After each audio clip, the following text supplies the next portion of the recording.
Hello students, welcome back to the social science class. Now we will continue the chapter population. As we all know, we have already completed the first part of this population. So let us discuss some more facts about population. Let us discuss about the health. As you all know, health is an important component of the population composition that affects the process of development of the people. Sustained efforts of government programs that has registered significant improvements in the health conditions that is in Indian population. The death rates have declined from 25 per thousand population in 1951 to 7.2 per thousand in 2011, whereas the life expectancy at birth has increased from 36.7 years in 1951 to 67.9 years in 2012. This substantial improvement is the result of many of the factors. Those include improvement in public health, prevention of infectious diseases, applications of modern medical practices in diagnosis and treatment of ailments, and many more. Despite considerable achievements, the health situation is a matter of major concern for our country. The per capita calorie consumption is so low below the recommended levels and malnutrition that afflicts a large percentage of our population. The safe drinking water, basic sanitation amenities are available to only 1/3 of the rural population. These problems has to be tackled through an appropriate population policy. Coming to the next one, that is adolescence population. That is none other than the young group. What is adolescence? It is a transitional phase of growth and development between childhood and adulthood. According to the WHO, children, what is WHO? It is World Health Organization. According to WHO, it has defined the adolescence is one between 10 and 19 years. So, the most significant feature of the Indian population is the size of the adolescent population. It constitutes 1/5 of the total population of our country. So, these adolescents are generally grouped in the age group of 10 to 19 years. Adolescents are the most important resource for the future. So, they need to have nutritious food. So, nutrition requirements of adolescents are higher than those that of the normal child or adult. Poor nutrition can lead to deficiency and stunted growth. But in India, as you all know, the diet available to adolescents is inadequate in all nutrients. A large number of girls, that is in India, they suffer from anemia. Their problem have not received adequate attention in the process of development. The adolescent girls that have to be sensitized to the problems that they confront. Their awareness can be improved through the spread of literacy and education among them.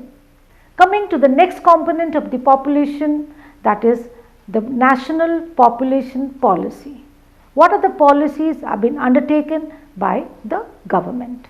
The very first policy that is to be adopted to control the population is for planning of families that would improve individual health and also welfare.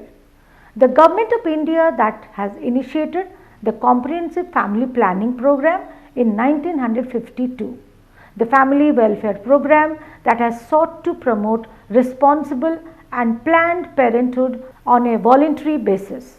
The National Population Policy 2000 is a culmination of the years of planned efforts. The National Population Policy or the NPP 2000 that provides a policy framework for imparting free and compulsory school education up to 14 years of age, reducing infant mortality rate to below 30 per 1000 live birth, achieving universal immunization of children against all vaccine preventable diseases, promoting delayed marriage for girls and making family welfare a people-centered program. Let us discuss about the NPP 2000 and adolescents. NPP 2000, that is National Population Policy 2000, it has identified the adolescents. This is one of the major sections of the population that need greater attention.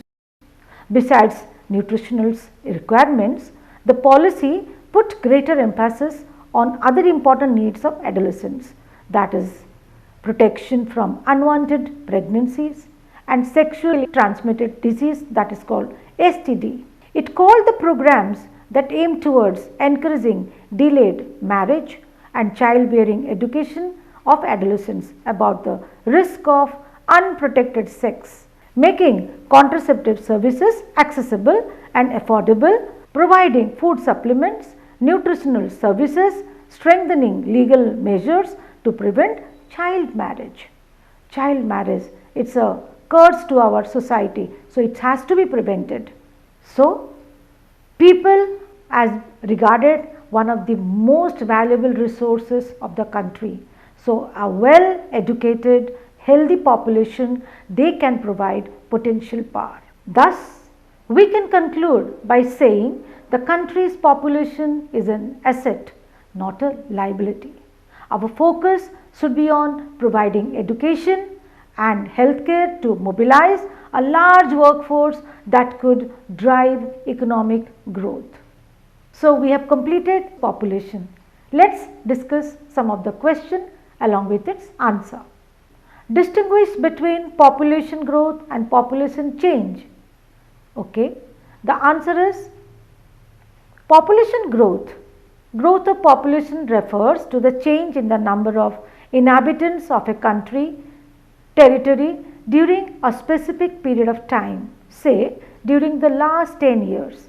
Such a change can be expressed in two ways, in terms of absolute number or in terms of percentage change per year. Population change.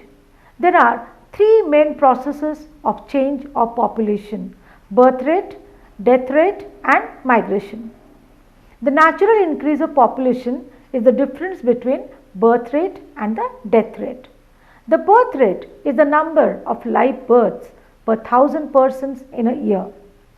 The death rate is the number of deaths per 1,000 persons in a year. The third component of population growth is migration. Migration is the movement of people across regions and territories. Migration can be internal within the country or international between the countries. Internal migration does not change the size of the population but influences the distribution of population within the nation.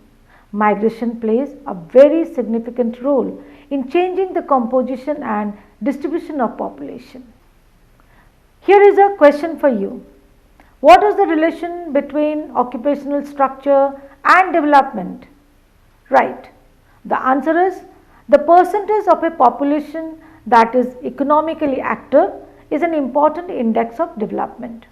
The distribution of the population according to different types of occupation is referred to as the occupational structure. An enormous variety of occupations are found in any country. The proportion of people working in different activities varies in developed and developing countries. Developed nations have a high proportion of people in secondary and tertiary activities. Developing countries tend to have a higher proportion of their workforce engaged in primary activity. In India, about 64% of the population is engaged only in agriculture. The proportion of population dependent on secondary and tertiary sectors is about 13 and 20% respectively.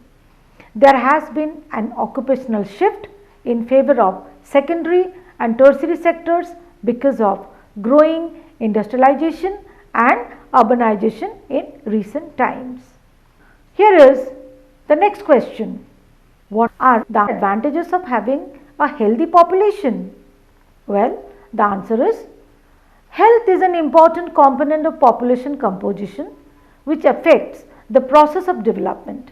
Sustained efforts of government programs have registered significant improvements in the health conditions of the Indian population. The substantial improvement is the result of many factors including improvement in public health, prevention of infectious diseases, and application of modern medical practices in the diagnosis and treatment of ailments. Despite considerable achievements, the health situation is a matter of major concern for India. The per capita calorie consumption is much below the recommended levels, and malnutrition afflicts a large percentage of our population.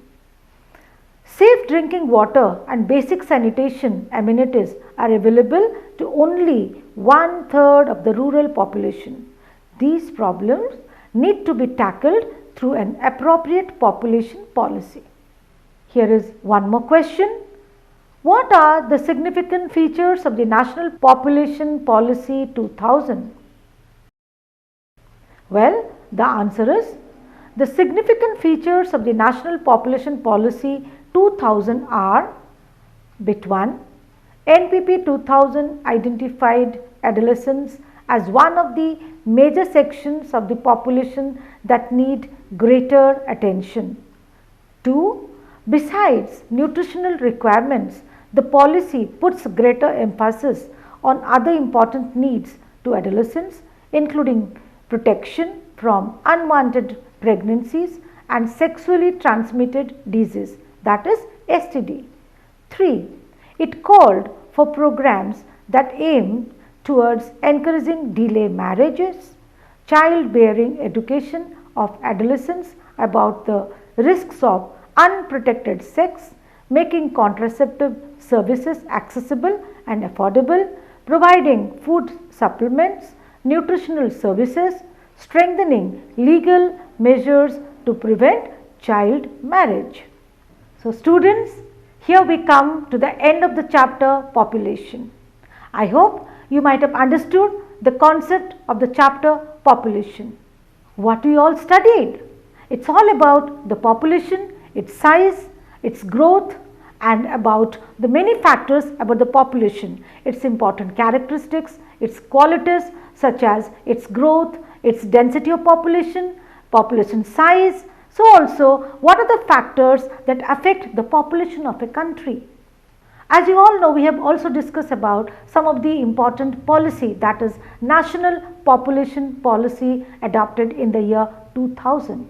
So as you all know about, population is one of the most important resources in a country. If at all we need to grow, if at all we need to develop, so it's all about the population. It's healthy, educated population can bring a great change to the society. So students, this is all for today. So we'll meet again in the next class with a new chapter. Until then, goodbye. Take care and stay happy. Thank you.